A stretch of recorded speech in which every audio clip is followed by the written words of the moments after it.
ప్రధానంగా అసెంబ్లీ ఎన్నికల కంటే ముందు కూడా చామల కిరణ్ కుమార్ గారు పార్లమెంట్కే పోవాలని అక్కడ ఉన్నటువంటి నాయకులతో గ్రౌండ్లో వర్క్ చేశారనేది మేము విన్నాం. అంటే నాకు తెలిసి ఎంపీ అభ్యర్థిలో మొట్టమొదటి వ్యక్తి మీరే వర్క్ స్టార్ట్ చేసి ఉండొచ్చు నాకు తెలిసి. నిజమే 100% నేను వాస్తవంగా ఒకటి చెప్పాలంటే ఈరోజు కాంగ్రెస్ పార్టీ అధికారంలోకి రాకున్నా నేను పార్లమెంట్ అభ్యర్థిగా నిలబడేవాడిని.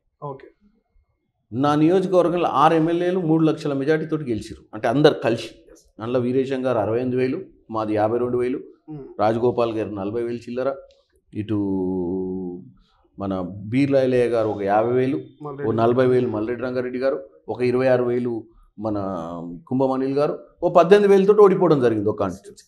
సో ఇటువంటి రిజల్ట్ రాకున్నా ఎన్నికలు మాత్రం చేసేవాడిని. అంటే నేను ఈరోజు ఏదో పాజిటివ్గా కాంగ్రెస్ ప్రభుత్వం వచ్చింది, బ్రహ్మాండంగా ఉంది భువనగిరి నియోజకవర్గం కాబట్టి మనం ఇప్పుడు దూకుదాము, నాకు రేవంత్ రెడ్డి గారు ముఖ్యమంత్రి గారితో పరిచయాలు బాగున్నాయి, కోమటిరెడ్డి గారితో పరిచయాలు ఉన్నాయి, రాజగోపాల్ రెడ్డి గారితో పరిచయాలు నేను ఆలోచనతో నేను రాలే. నేను ఎప్పటి నుంచో పరిస్థితులు ఎట్లున్నా ఎన్నిక చెయ్యాలన్న పట్టుదలతోటే ఉన్నా. కానీ ప్రధానంగా కోమటిరెడ్డి బ్రదర్స్ ఆశీర్వాదం ఉండాలనేది ఒక మాట అయితే, ఇంకొకటి కోమటిరెడ్డి బ్రదర్స్ ఫ్యామిలీ నుంచి ఎవరినొకరిని బరిలోకి దించుతున్నారనేటువంటి ఊహాగానాలు కొంత ప్రచారం అవుతున్నాయి. సో దీనికి సంబంధించి ఏం చెప్తారు? డెఫినెట్గా ఆశావాహులు అంటే ఊహాగానాలు అవసరం లేదు, అప్లికేషన్లే పెట్టిర్రు. అవును.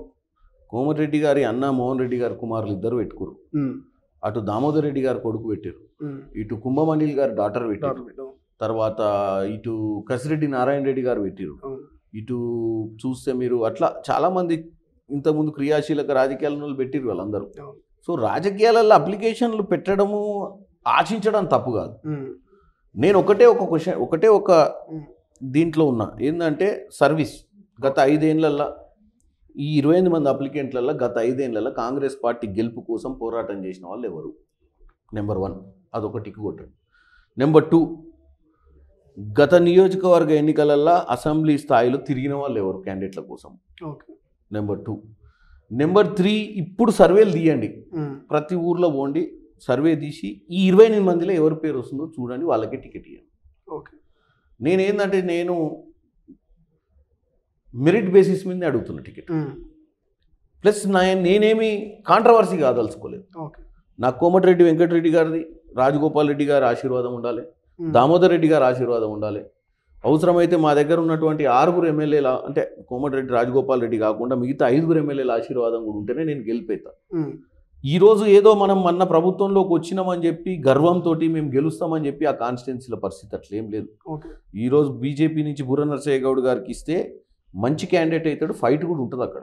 ఎందుకంటే బీఆర్ఎస్ అనేది లేదు, బీఆర్ఎస్ భూస్థాయి. ఒకవేళ బుర్ర నరసయ్య గౌడ్కి ఇస్తే అక్కడ బీసీ సామాజిక వర్గం ఎక్కువ ఉన్నది, ఇంతకుముందు ఆయన గెలిచిన వ్యక్తి. సో ఒకవేళ చామల కిరణ్ కుమార్ రెడ్డి తట్టుకుంటాడా? అక్కడ బీసీ సామాజిక వర్గం, ఇక్కడ రెడ్డి సామాజిక వర్గం ఎట్లుంటుంది అంటారు? నేను ఏ సామాజిక వర్గం నుంచి వచ్చిన అన్న అంశం మీద నేను టికెట్ అడుగుతలేదు. నాకు ఒక పట్టు ఉంది కాన్స్టిట్యున్సీల మీద, నాకు ఒక ఆలోచన ఉంది ప్రజల మీద, యువకుల మీద. నేను ఎస్పెషల్లీ ఒక యువకుని, నాకు కుటుంబ నేపథ్యం లేదు, కుల నేపథ్యం కూడా చూస్తలేను. నేను నా తల్లిదండ్రులు కానీ నా తరాలలో ఎవరు కూడా రాజకీయాలలో లేరు. నేను మొట్టమొదటిసారిగా యూత్ కాంగ్రెస్ ఎన్ఎస్యూఏ నుంచి వచ్చిన నాయకుడిని. సో నేను అందరినీ కలుపుకొని పోతా, అన్ని కులాలను అన్ని మతాలను అందరితో కలిసి మమైకమై పనిచేయాలన్న ఆలోచనతో ఉన్నా. డెఫినెట్గా బుర్ర నరసయ్య గౌడ్ గారికి టికెట్ వాళ్ళు ఇస్తే, నాకు టికెట్ ఇస్తే మొన్న గెలిచిన దానికంటే ఒక 50,000 మెజార్టీ ఎక్కువ పెరుగుతుంది. నాకు ఎందుకు పెరుగుద్దో చెప్తాం. మీకు బీఆర్ఎస్ నాయకులు, ఎంపీటీసీలు, సిట్టింగ్ ఎంపీటీసీలు, సర్పంచులు, జెడ్పీటీసీలు కూడా కాంగ్రెస్ పార్టీలకు రావాలని ప్రయత్నం చేస్తారు.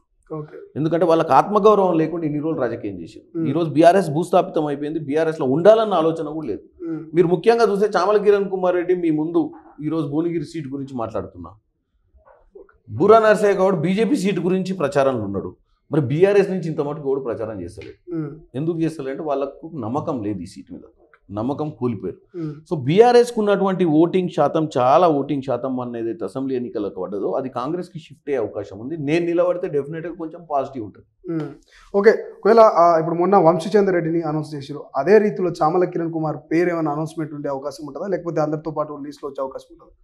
వంశీచంద్ర రెడ్డి గారి విషయానికి వచ్చేస్తే అక్కడ కొంచెం మల్టిపుల్ లీడర్, మీరే అన్నారు కదా, కొంతమంది 28 మంది అప్లికెంట్లు ఉన్నారు ఇక్కడ.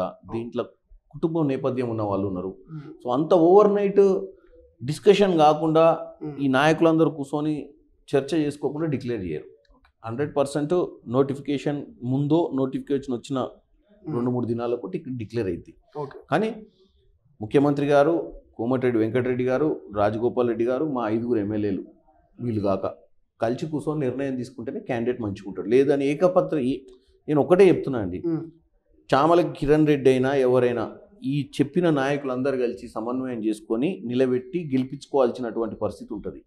నా సొంతంగా నాకు ఉండొచ్చు పేరు, అంత మాత్రాన మనం పోయి అడిగితే ఓట్లు వాళ్ళ సహాయ సహకారాలు లేకుండా వాళ్ళు మన కోసం పని చేయకపోతే మండల పార్టీ ప్రెసిడెంట్లు కూడా కంటెస్టెడ్ జెడ్పీటీసీలు ఎంపీటీసీలు వాళ్ళు కూడా అందరూ సహకరిస్తేనే మనం ఎన్నిక చేయగలుగుతాం. ఎందుకంటే 17-18 లక్షల ఓటర్లు, 2113 బూతులు, 49 మండలాలు, 47 మండలాలు, అంత ఈజీ కాదు ఎన్నికలు. ప్లస్ మీకు ఎన్నికలు అనేది నేను మొన్న చూసిన, ఇది ఒక మంచి టీం వర్క్ చేస్తే బ్రహ్మాండంగా 3,50,000 4 లక్షల మెజార్టీతో గెలవచ్చు.